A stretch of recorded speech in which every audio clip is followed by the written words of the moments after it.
Your dog gently bites your hand when it gets excited.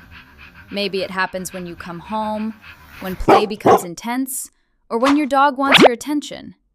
You may already be used to this behavior. After all, it doesn't look aggressive. It just feels like play, and many owners even find it cute.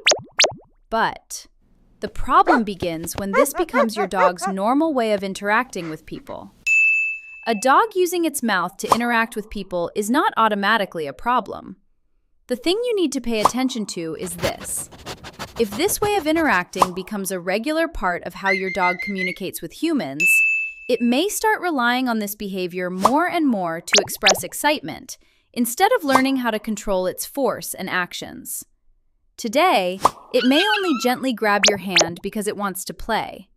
But when your dog faces more intense situations like greeting strangers, playing with children, or becoming too excited to calm down, the same behavior can lead to a completely different outcome.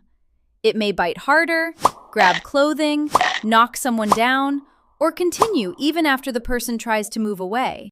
Not every puppy that mouths a hand will become dangerous. But if biting repeatedly leads to attention, movement, or play, the behavior can become stronger.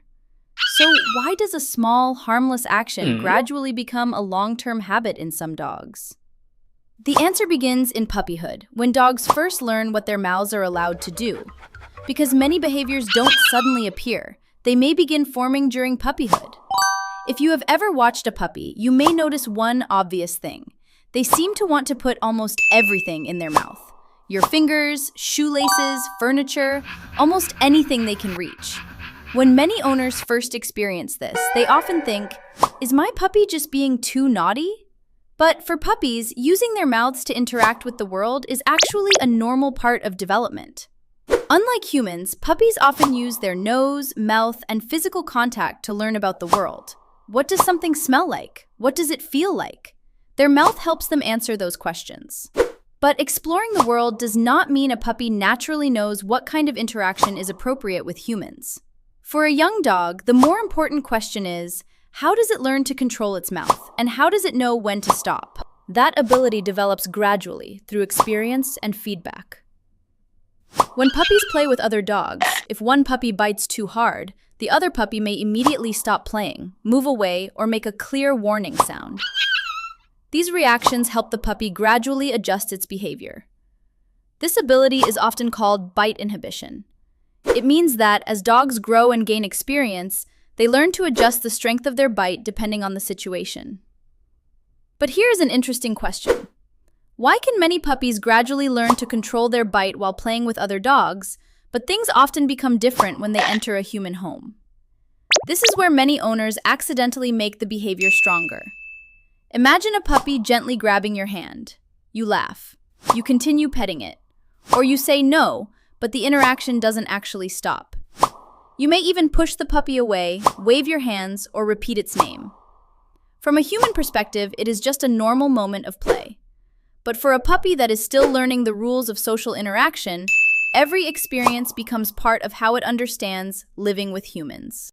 If using its mouth on people does not interrupt the interaction, the puppy may gradually learn, this behavior still works. This is still a way to communicate with humans. Even negative attention may still feel like attention. If you move your hands quickly or push the puppy away, it may even think you have made the game more exciting. And even when a dog appears to know the rules, excitement can bring old habits back. Some dogs are usually calm and well-behaved. They know when to wait. They can live peacefully with their family. But once the excitement level rises when the owner comes home, when play begins, or when something especially exciting happens, they may return to using their mouth to interact with people. Why does the same dog behave completely differently in different situations? Because when excitement increases, a dog's ability to control its behavior can also decrease. The more excited the dog becomes, the harder it may be for it to pause and make a better choice. When stimulation becomes stronger, dogs often return to familiar behaviors that have worked for them before. If biting your hand has worked during play many times before, it may become the dog's automatic response when excitement rises. That is why when owners want to change this habit, the goal should not only be stopping the action itself, but it also needs to understand, when I want to interact with humans, what should I do instead? If an excited dog approaches its owner and only receives the message, "Don't do that," then in the next similar situation, it may still return to the same old behavior. Stopping the bite is only half of the lesson. The other half is teaching the dog which behavior makes attention continue. For example, when your dog gets excited and starts using its mouth to touch your hand, you don't need to immediately push it away. Instead, pause the interaction. Keep your movements calm. Avoid waving your hands, wrestling with the dog, or repeatedly shouting its name. Help your dog understand, when I become too excited, the interaction temporarily stops. The moment the teeth touch your skin, your attention becomes unavailable. Then, when it pauses, or chooses another way to approach you, such as standing nearby, sitting down, or simply waiting quietly, you can give attention again. This creates a simple rule. Teeth make the game stop. Calm behavior makes the game continue. If needed, you can also lead to positive results. You can also redirect the dog to an appropriate toy before excitement becomes too intense. But timing matters. If you give the toy immediately after the dog bites, it may learn that biting makes the toy appear. Wait for a brief pause or calm behavior first. When teaching a new habit, the most important thing is learning to notice. When did my dog make the right choice?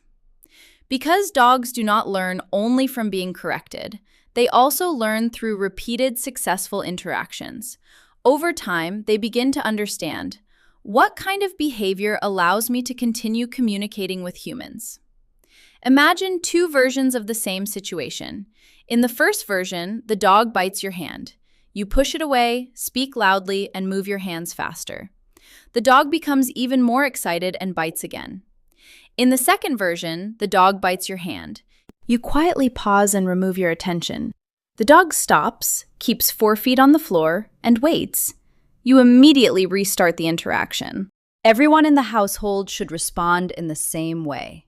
Playful mouthing, fear-based biting, pain-related behavior, and guarding food or objects should not automatically be treated as the same problem. Only by understanding why the behavior happens can you help your dog change more effectively. It is simply using the method it understands best to connect with its surroundings. And growing up means slowly learning which behaviors are suitable for living together with humans. Your dog does not only learn from what you say, it learns from what happens immediately after the behavior. If biting keeps the interaction going, the habit may continue. If calm behavior consistently brings attention, play, and rewards back, your dog begins learning a safer way to communicate. And if your dog is repeatedly biting hard, breaking skin, targeting children, guarding objects, or showing stiff body language and growling, do not treat it as ordinary puppy play. Contact a veterinarian or a qualified dog behavior professional for help. The goal is not to stop your dog from using its mouth completely. It is to teach your dog when that behavior is appropriate.